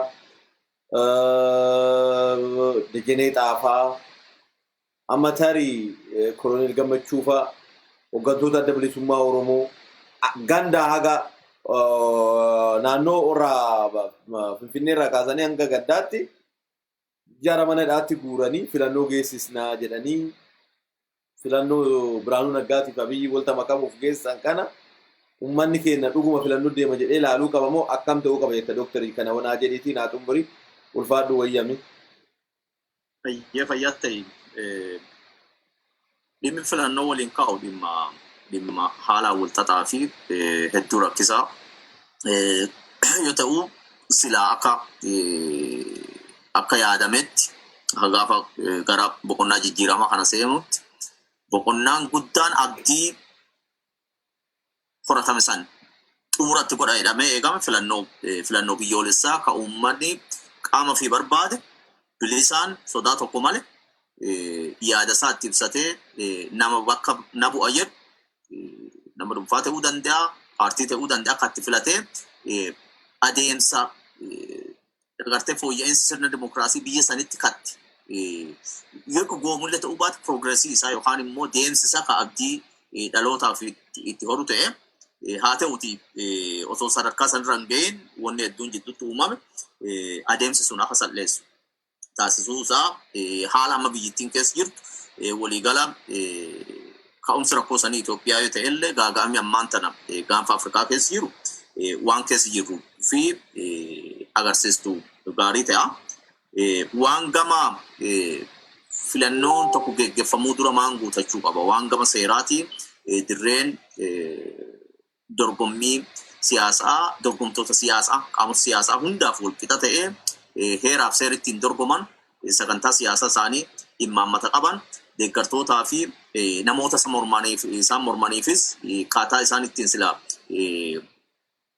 pilaatfoormii wanni siyaasa isaanii yookaan roodmaappii isaanii isaan itti ifa godhatan balbali kun cufamee balbali sun cufamuura darree waajiraaleen sadarkaa gandaatii kaasee haga naannootti hedduun paartilee siyaasaa maqaan dhaamuu danda'aman namooti jajjaboon achi keessaa akkuma reefu isin maqaa tuttuqxan kan naannoo Oromiyaa dabalatee ka bakka eewwan biraa mootummaa amma biyya bulchafiin jedhu kana qeeqan hundi isaanii balbalti itti cufaa akka ta'e waan waliin laallu ta'ee gaaffii filannoo waliin wal qabatu waan ta'eef an kallattiin waan boordii filannoo biyyoolessaa waliin wal fakkaatu tuttuqee waan amma reefu obbo Adoola kaasee fi waan amma jedhe kanaa fi amma jedhuuf deemu kanan dhaabbanne filannoon biyya sanitti geggeeffamuuf biyyittiin qophiidha. Yoo qophiin ta'in immoo filannoo kamii expect goona maan expect goona waan jedhu tuqee gabaabsee tuquu yaala. Sagantaa boordiin filannoo biyyoolessaa filannoo marsaa ja'affaatiif geggeeffamuu fi guyyaa isaa waliin taayimteebilii isaa ifoomsee jira. Taayimteebilii isaaniirra dhaabannee yookaan gabatee sagantaa filannoo sanarra dhaabannee I think bakka guddaa lamatti hiruun dandeenya. Filannoon waliigala akka biyyaatti kan geggeeffamu ta'ee ka mootummaa naannoo Tigraay sababa rakkoo amma bulchiinsa yeroo muddamaa jalatti kuftee fi hin ilaallatu jedha. Sun gaafa haali amma irra jiramu kun gamaggamamee ilaalamee kan deemsifamu ta'aa jiru which is yeroo murtaa'ee fi hin beekamne jechuun sagantaa amma baay'ee kana keessallee hin hammamne jechuudha. So bulchiinsa mootummaa naannoo Tigraay akkuma jiruun warra filannoo TPLF geggeessu keessatti kutaalee san hunda dabalatee kutaalee amma humni addaa naannoo Amaaraa qabatte kana dabalatee achi keessatti qoodaa kan fudhannee fi kutaan sulle achi keessatti akka cittu ibsa. Kuni ka guutuu biyyoolessaa mataan isaa bakka lama guddaatti ka guutuu biyyoolessaa ta'ee ka bulchiinsa magaalaa Finfinneetii fi Dirree Dhawaas achi keessatti guyyaa ka guutuu biyyoolessaa geggeeffamee ka Finfinneef Dirree Dhawaa ammoo torbaaniin booda akka geggeeffamu ibsa. Kun mataan isaa qaama guddaa nutti mul'isa.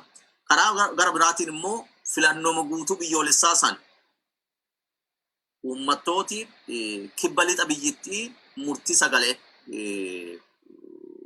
bulchiinsa katti kennamu yookaan akka rifereendemiitti katti geggeeffamu ta'aa jechuudha.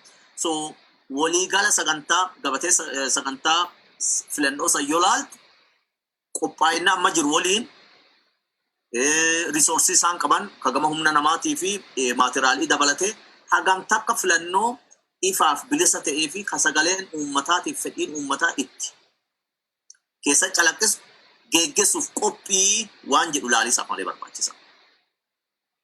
Tigraay filannoo keessa jirtu Direedawaa fi Finfinneen torbaaniin booda geggeeffama. Guutuu biyyoolessaatti immoo within a week torbaan dura warra san inni geggeessu. Kabiyyaa san keessaa immoo kutaan kibba lixa biyyittii murtee uummataa akkatti geggeeffamu ta'a referendemii jechuudha. So waan kana walta deebistee yoo laaltu qophaa'ina amma jiru waliin haala nageenya biyyittiin keessa jirtu waliin sagaleen akka biyyoolessaatti kenname sun laakkaawamee murtiin osoo hin kennamin kan Finfinneetiif kan Direedawaa geggeeffamee ida'ame waan sanii achirratti immoo tariitiin muuxannoon bulchiinsa mootummaa naannoo Sidaamaa irra geggeeffame irra dhaabbatanii sun mataan isaa referendemiin sun mataan isaa yoo xiqqaate bu'aa filannoo isaa ifa taasisuun baatii tokkorraa fudhata. Kanaannoo Sidaamaa jechuudha. Ka kibba lixa biyyittiitti geggeeffamu kun sabab sablammootu godinaalee gara garaaf keessaa qaba. Fedhii fi bu'aan filannoo mataa isaa san jechuun ku'as cituu fedhaa, su'achi cituu fedhaa, argumentii yookaan immoo mormiin waan kana waliin wal qabatee kan mataan isaa waan akka wanni tokko akka gabatee tokkotti kaa'amuun irra jiraatu waqtii isaa eegatee jechuudha. Karaa gara biraatiin immoo wanni filannoo waliin wal qabatu osoo danda'ame lakkoofsi uummataa filannoo kana dura taasifamuun irra jiraata ture. Sababoota garagaraatiif biyyoota garagaraatti kun hin filatama. Yaa carraa ta'ee bara kanatti dabree ture bara kanas osoo lakkoofsi uummataatiif mana osoo geggeeffamu gara filannoo seenisa jira. Kunis gaaffiiwwan bakka bu'ummaa barcumaa waliin gaaffiiwwan ka'an kaakaa har'a mukaleessa ture Affaar, Finfinnee, Direedawaa fi naannoon kibbaa teessuma akka dabalamuuf gaafatamee fi murteen wanti sun ilaalcha keessa akka hin galfamne murteen boordiin filannoo biyyoolessaa kennu waan akka ijootti kaasuu dandeenyu jechuudha.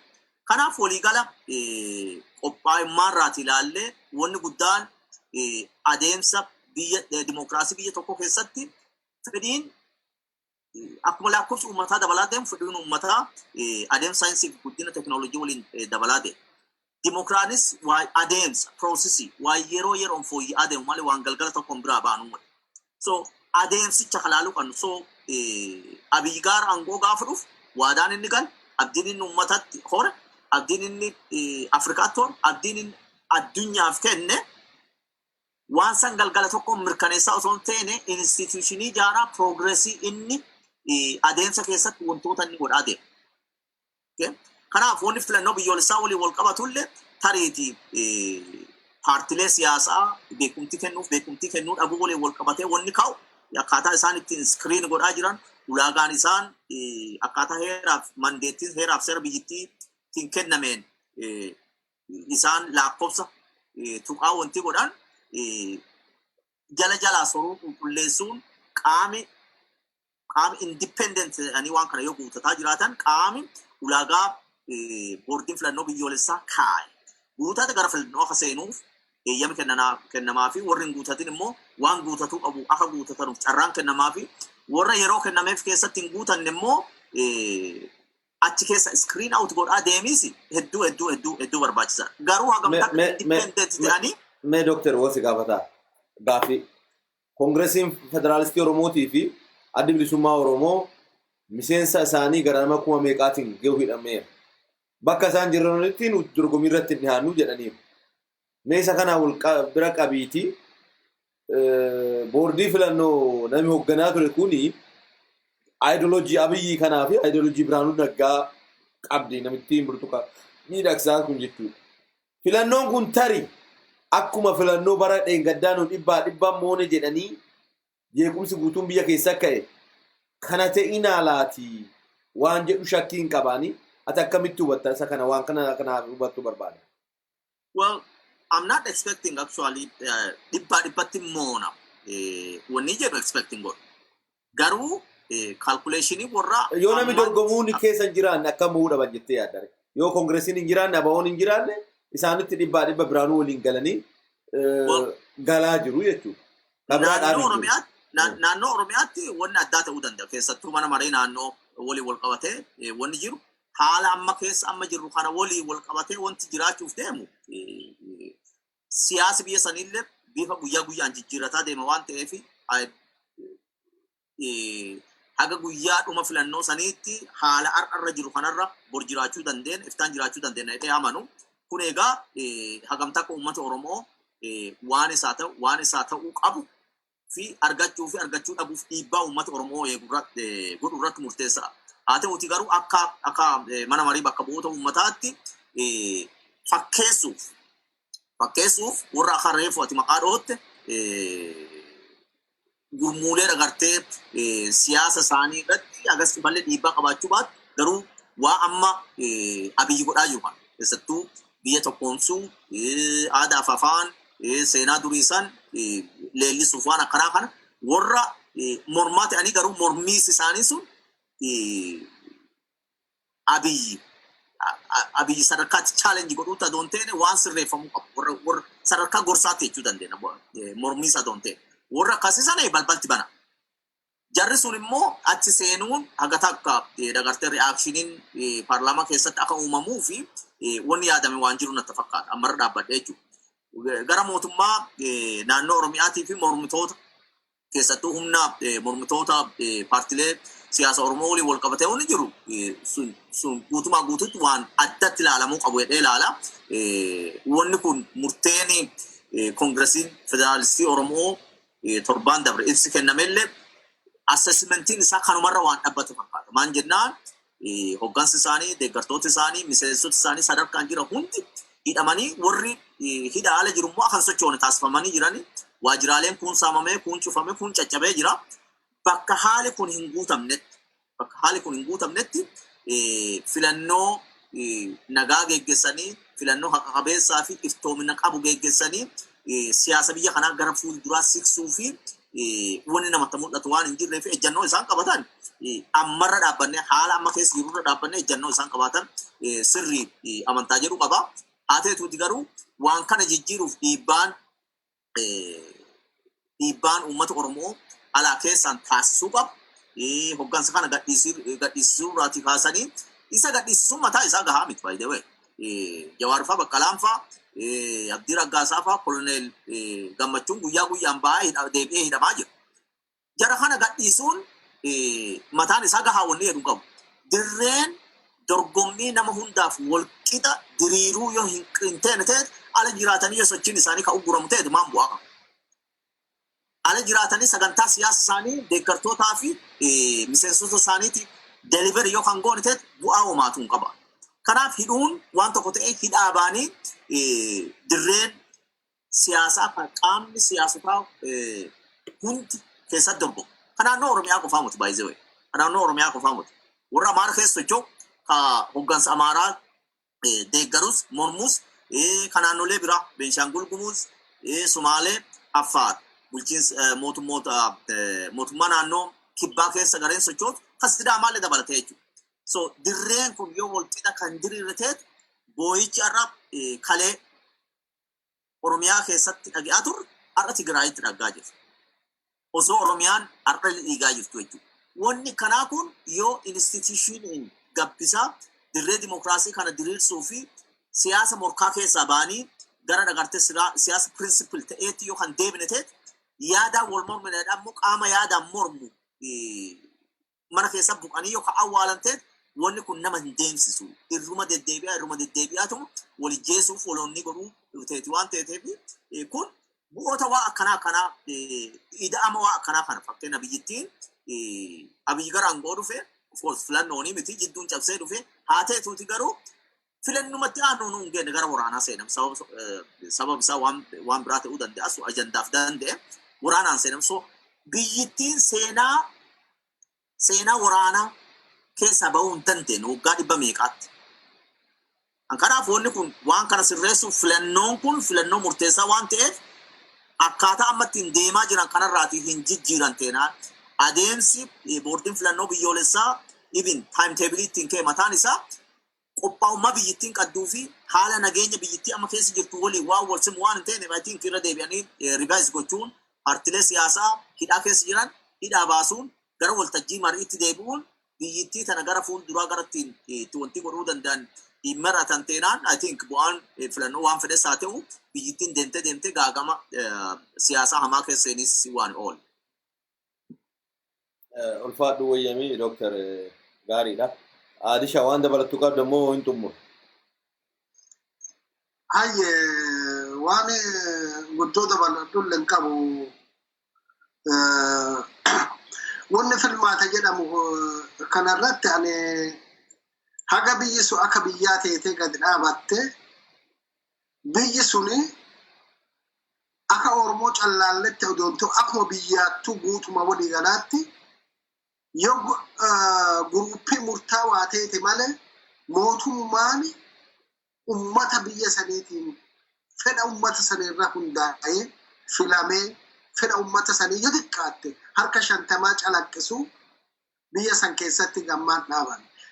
Mootummoota biyya sanii maaliin dhaabachaa jiranii yookaan beektaa filmaatti deemaa jiru maan calaqqisa biyya san keessa ummata mataa burjaajessaa fedhoota biyya addunyaa tanaa warroota addunyaa tanaa bitaa jira. Kan qabeenyaan ta'e waan garaagaraatiin ol aantummaa qaban fedhoota biyya sanii waan guutamu takka callaadhaa fi baajeta mootummoota addunyaatti ramadaman an gargaarsi jettuun natti ulfaatti gargaarsi waa yeroo takkaati waggaadhaan baajeta wanni nama ramadama baajeta sani kunu ahulaaga guuteera filmaata fileera jedhee filmaatinni godhusu yoo kaayoo warroota baajesa isa addunyaarraa ramadamu kanaaf yoo waan sani ergaa sani guutuu danda'a jettee warra addunyaa fudhate filmaati deemuu danda'a godhuu danda'a. Maaliif kana siin jedha filmaata kanaan dura dabare gaasa pirezidaantii Obaamatti aangoorra jira dhibbatti waan dimokiraasii sirriitii filame nama jedhe taa ilaali nama agasaa hayyuu addunyaa kana pirezidaantummaa ta'uu callaallee muti. Wanni fedharra hundaa'an dhugaa yookaan ummatatti filaman odoon ta'ini fedhoota mootummoota addunyaa kana warroota gurguddatanii kan waan guutaa yoo taate godhuu dandeenya.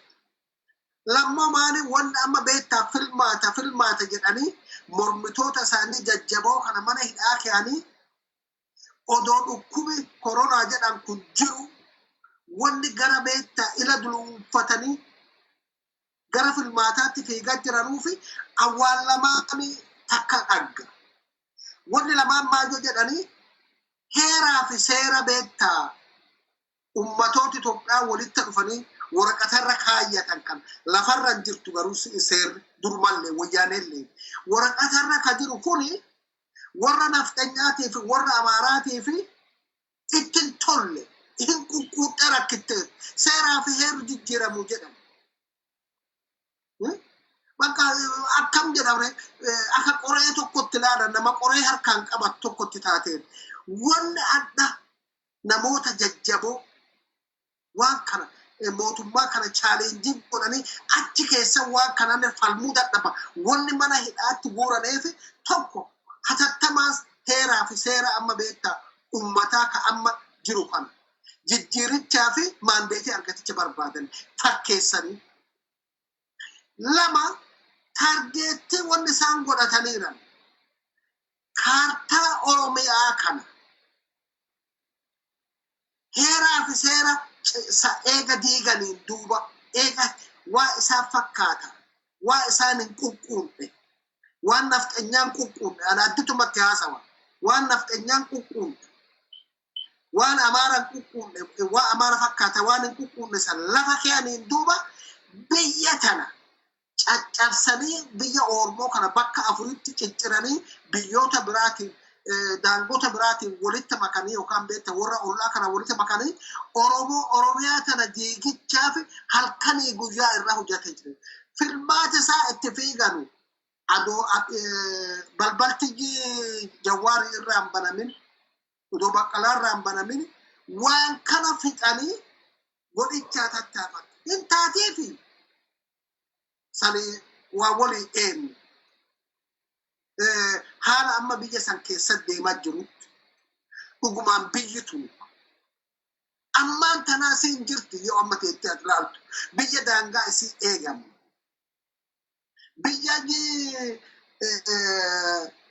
Biyya fi qaama fi Eertiraa fiddee Tigraay rukutaa jiru. Biyya Sumaalee fiddee Tigraay rukutaa jiru. Biyya Araba fiddee Tigraay tumaa jirtu oduu agarru. Amma biyyi tun dhugumaan amma ilmaan Tigraay asii achi biyya kana akka biyya feetti hin laalti moo nafamuu irraa dhabaman. Suudaan waan godhaa jirtu nagar.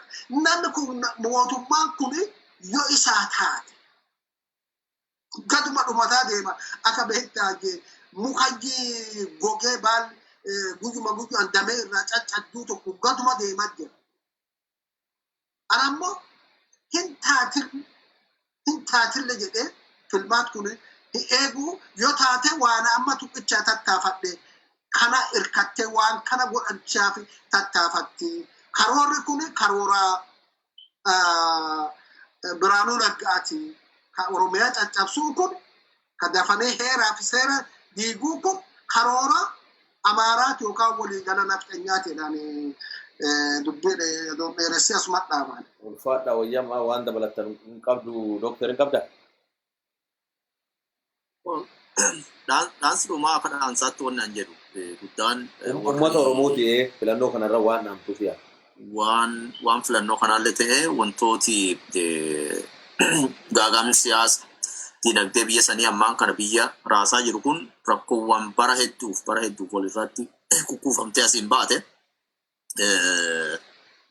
dhugumatti wanni kun rakkoo amma jirtu tun fala argatiisaaf keessattuu Oromiyaa keessatti tasgabbiin akka uumamuuf wanni siyaasa morkaan amma warri naannoo bulchuulee ta'e warra akka biyya bulchanuutti jira waliin qindoomanii wanni godhamaa jiru waan nu baasuu miti. Oromoon akka waliigalaatti isaallee akka paartii siyaasaatti waan isaan baasuu miti. Deemanii galmi isaan maqaa dhaataan uummata keenya faayidamaa taasisuu, sirna dimokiraasii fooyyessuu, walqixxummaa sabaaf sablammootaa mirkaneessuuf Oromoo aadaa fi afaan isaa dagaabsatee siyaasa biyya sanii keessatti mataa ol qabatee akka jiraatu godhu. Jecharraa waliin dhabne. Waltajjiirra jechi dubbatamu waggaa 27 laan jecha hamaa dhaga'ee hin beeku. Garuu jecha duuba waan jiru taatee turte walumaan dhaggaa turte. Sanirraa waa addaatti ta'aa jira. Har'a jecha bareedaa waltajjiirra jechaa jirraa ganda keessatti, aanaa keessatti, bulchiinsaalee magaalalee keessatti, godinaalee keessatti wanti ta'aa jiru waan gaarii yoo faayidaan ta'e ija uummataa jalaa wal dhokatee jiru. An kanaaf kaleessa uummata Oromootti fuula galanii uummanni Oromoo mormii takka malee bobaa jala dabarsee eebbise jarata. Waan waggaa 27 adoo beeku. Har'aallee waanuma santi deebi'aa jira. Dhugaa tana walitti himuu danda'uu qabnu nuti asii jenneeffatoon teene uummati waan keessa bulee oolu beeka. An kanaaf rakkoo siyaasa keessattuu rakkoo siyaasa Oromiyaa kutaalee Oromiyaa gara garaa keessatti har'a uummata Oromootiin dararamaa jiru. Kana fala barbaaduuf humni Oromoo gamasi dhaabbate kun mataa walitti deeffachuun warri akka naannoo Oromiyaa bulchaa jiru immoo abbummaa waan kana ifitti fudhatee yookaan wanni hin goone ta'e egereen biyya sanii akkan teenetti faffaca'uu deemti. Gaagaa hamaa keessa seenisaa deema. Rakkoowwan kun rakkoowwan uumamaatiif rakkoowwan nam tolche hedduu ka guyyaa guutuurraa haasawaa oolluu fi hedduu nama mormisiin jiraachuu dandeenya. Kanaaf haga danda'ametti humni Oromoo alaa keessa hin jiru waldaan hawaasaa waan asii achi naanna'uu fi paartii tokko harka qabee paartii tokko dhabanaasaa oolu dhiisanii garaa qulqulluu uummataa walitti deebisanii rakkoo gaagama siyaasaa keessa galle kana keessa yoo waliin ta'e qofa keessa bahuu dandeenya baay'ee. Yoo waliin ta'e qofa keessa bahuu dandeenya waan ta'eef I think waltajjiin akkanaa kun warra hidhame kana hidhaa yaasanii mariin eegalamee tasgabbiif nagee akka bu'uu fi achiin booda gara waan mataa duree amma reefu haasawaa baanee santi deebisi barbaachisaa ergaa jedhu qofa dabarsuu barbaada hedduu galatoomuu ulfaadha. Ishee ulfaadhu wayyamii adishaati hin dabalattamu xumuratti. Lakki galatoom fixadheera. Ishee ulfaadha wayyama. Animmoo asirratti animmoo beeksisa wayii qaba beeksisi maali addisuu duuba mucaa jira mucaa nama kenna dhukkubfatee ciisaa jira kallattiin lamaanii isaa akka hojjanne itti maneeranii gargaarsa jennee Gumi Boko peejii irratti poost gooneerraa taarikuun Tsaggayees isinis sheer godhaati namoonni gargaarree akka oromummaa callaan akka isa gargaaranu gaafachuun barbaada ulfaadha wayyamaa jedhama.